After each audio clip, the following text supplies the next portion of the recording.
the Spanish period. The first recorded sighting of the Philippines by Europeans was on March 16, 1521, during Ferdinand Magellan's circumnavigation of the globe. Magellan landed on Cebu, claimed the land for Charles I of Spain, and was killed 1 month after by a local chief. The Spanish crown sent several expeditions to the archipelago during the next decades.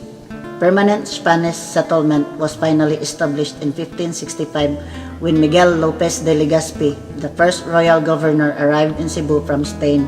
6 years later, after defeating a local Muslim ruler, he established his capital at Manila, a location that offered the excellent harbor of Manila Bay, a large population, and proximity to the ample of food supplies of the Central Luzon ricelands. Manila remained the center of Spanish civil, military, religious, and commercial activity in the islands.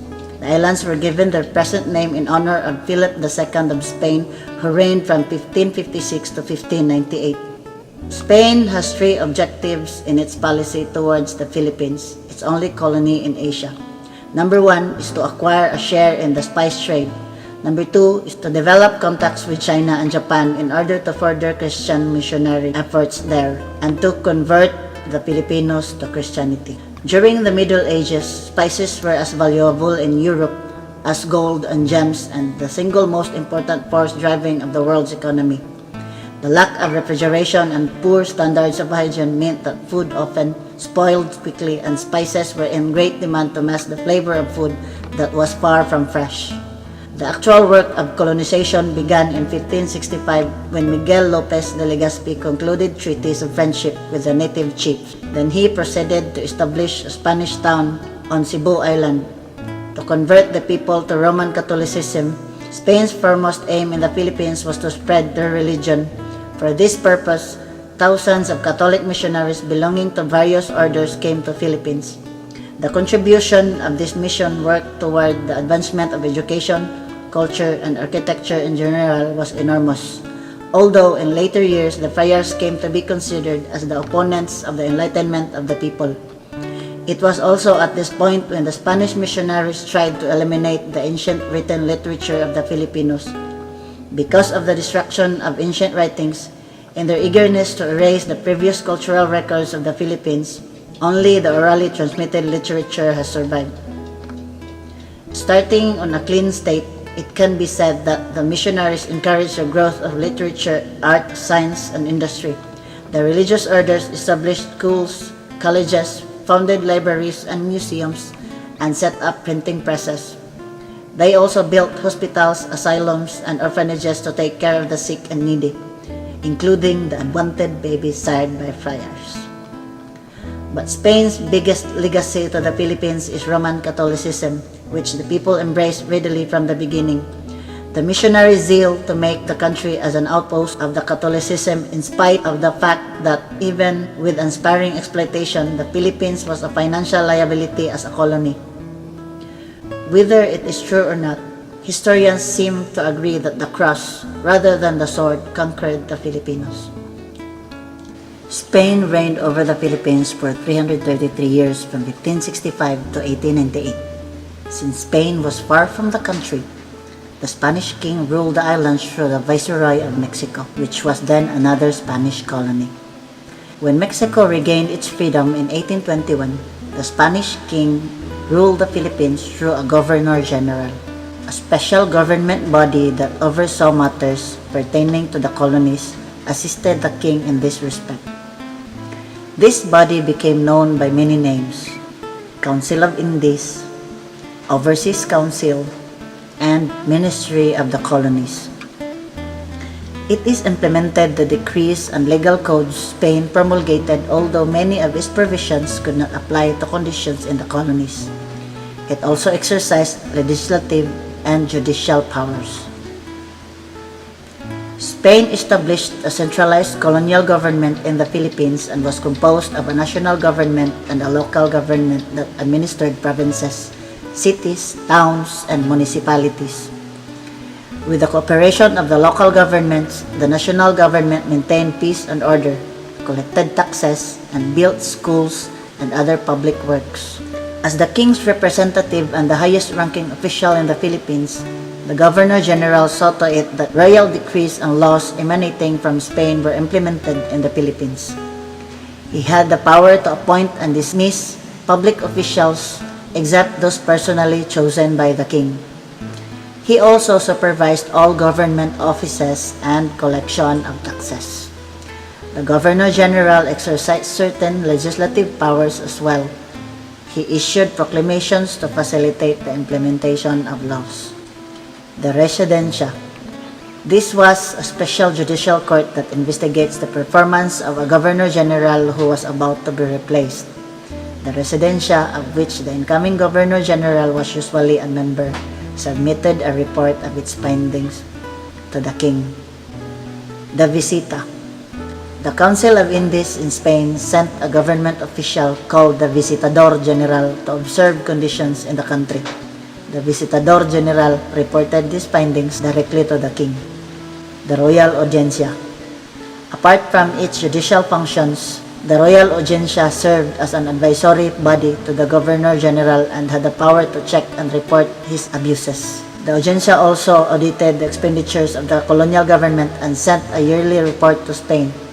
The Archbishop and other government officials could also report the abuses of the colonial government to the Spanish king. Despite all these checks, however, an abusive Governor-General often managed to escape stiffness, suspension, or dismissal by simply bribing the Visitador and other investigators. The provincial government. The Spaniards created local government units to facilitate the country's administration. There were two types of local government units, the Alcadia and the Corregimiento. The Alcadia, led by the Alcalde Mayor, governed the provinces that had been fully subjugated. The Corregimiento, headed by the Corregidor, governed the provinces that were not yet entirely under Spanish control. The Alcalde Mayors represented the Spanish king and the Governor-General in their respective provinces. They managed the day-to-day operations of the provincial government, implemented laws, and supervised the collection of taxes. Though they were paid a small salary, they enjoyed privileges such as the indulto de comercio, or the right to participate in the galleon trade. The municipal government. Each province was divided into several towns or pueblos headed by the Gobernadorcillos, whose main concerns were efficient governance and tax collection. 4 lieutenants aided the Gobernadorcillo: the Teniente Mayor, or the Chief Lieutenant; the Teniente de Policia, or the Police Lieutenant; the Teniente de Cementeras, or the Lieutenant of the Fields; and the Teniente de Ganados, or the Lieutenant of the Livestock. The encomienda system. Spain owned the colonization of the Philippines to Miguel Lopez de Legazpi, who valiantly and loyally served the Spanish crown. To hasten the subjugation of the country, King Philip II instructed Legazpi to divide the Philippines into large territories called encomiendas, to be left to the management of designated encomienderos. To show his gratitude to his conquistadors, the king made them the first encomienderos in the colony. As the king's representatives in their respective encomiendas, the encomienderos had the right to collect taxes. However, the encomiendas were not there to own. The encomienderos were the only territorial overseers who had the duty to: number 1, protect the people in the encomienda; number 2, maintain peace and order; 3, promote education and health programs; and number 4, help the missionaries propagate Christianity. Church and state were inseparably linked in carrying out Spanish policy. The state assumed administrative policy, funding expenditures, and selecting personnel for the new ecclesiastical establishments. Responsibility for conversion of the indigenous population to Christianity was assigned to several religious orders: the Dominicans, Franciscans, and Augustinians, known collectively as the Friars, and to the Jesuits. At the lower levels of colonial administration, the Spanish built on traditional village organization by co-opting the traditional local leaders, thereby ruling indirectly. This system of indirect rule helped create in rural areas a Filipino upper class referred to as the Principalia or the Principales, or the principal ones. This group had local wealth, high status and prestige, and certain privileges such as exemption from taxes, lesser roles in the parish church, and appointment to local offices. The Principalia was larger and more influential than the pre-conquest nobility, and it created and perpetuated an oligarch system of local control. Among the most significant and enduring changes that occurred under Spanish rule was that the Filipino idea of communal use and ownership of land was replaced with the concept of private individual ownership and the conferring of titles on members of the Principalia. The Spanish accomplished little in the Philippines. They introduced Catholicism, established a walled city in Manila, but ultimately, they were disappointed because they couldn't find spices or gold, because gold was only discovered in large quantities after the Americans arrived. The primary purpose of the Philippines was to trade New World silver for Chinese silk. Spanish were able to gain control of the coastal areas in the northern and central islands, but not the southern islands where Islam was deeply rooted, and the jungle interior and highlands where indigenous tribes, including headhunters, were able to repel Spanish incursions. The most high status and affluent groups of people were Chinese entrepreneurs. Lured by business opportunities and Spanish officials, they intermarried with the local population, producing a new and distinctive culture. The Philippines was administered by the Viceroyalty of the New Spain in present-day Mexico, but in many ways, the Philippines was ruled by Catholic Church. Most Filipinos had little contact with the Spanish other than through the church.